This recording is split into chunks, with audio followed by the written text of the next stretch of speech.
One-shot challenge time for tuners. This is a race, so we do have to deal with the AI, but it's not party mode, so it shouldn't be atrocious. Don't have very many options for this car yet.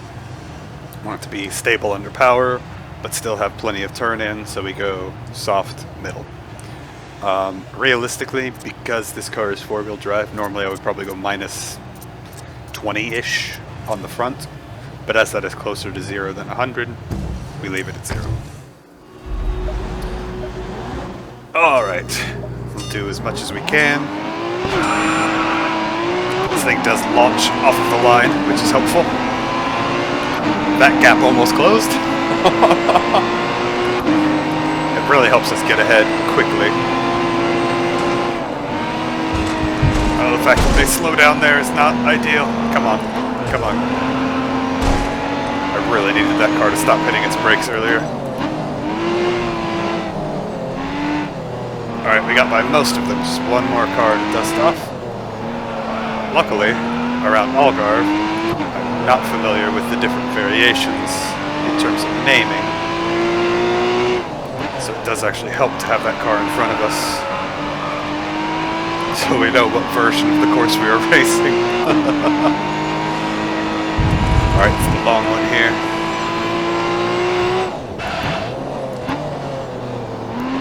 It's a really odd corner taking when you take it backwards.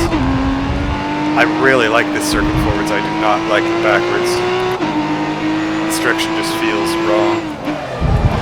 Alright, it is the short hairpin. That was odd. The way the car reacted to that bump was very odd.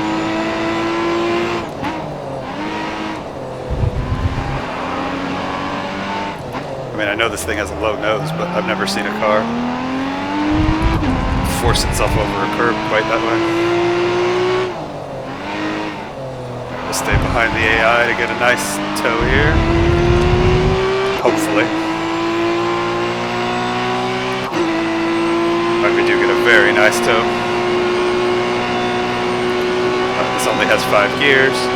You do need to lift here at least. On these cars it seems like you need to raise the brake a tiny bit also.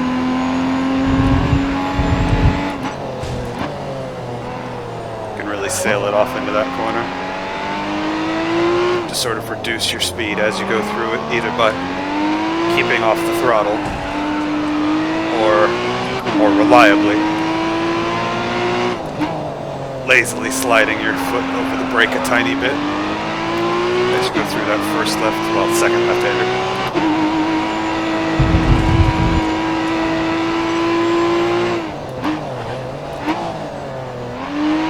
Alright, so I can brake later for that corner. It's unfortunate that I found that on the second lap of 3 laps, but what can you do?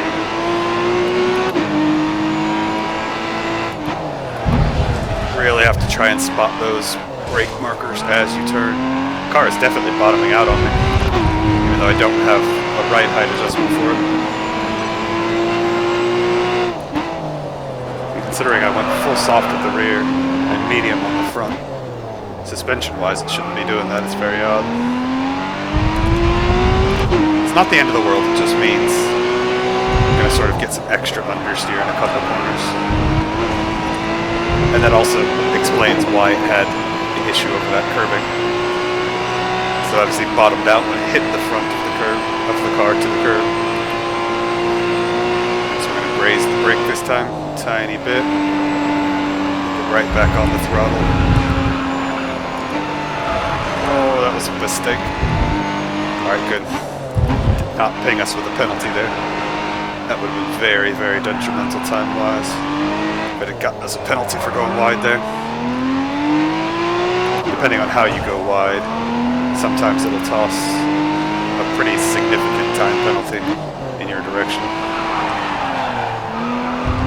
So much understeer. I probably should have made the front a little softer even. Again, where I want it is about minus 20 to minus 40. So having only 0 or negative 100 is not ideal.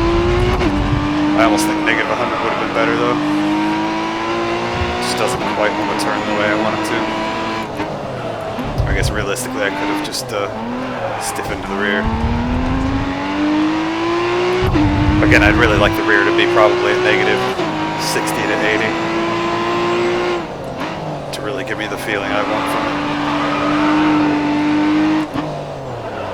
But I do not have those options on this car yet. I used to have the RX-7, but it was just too difficult for me to drive.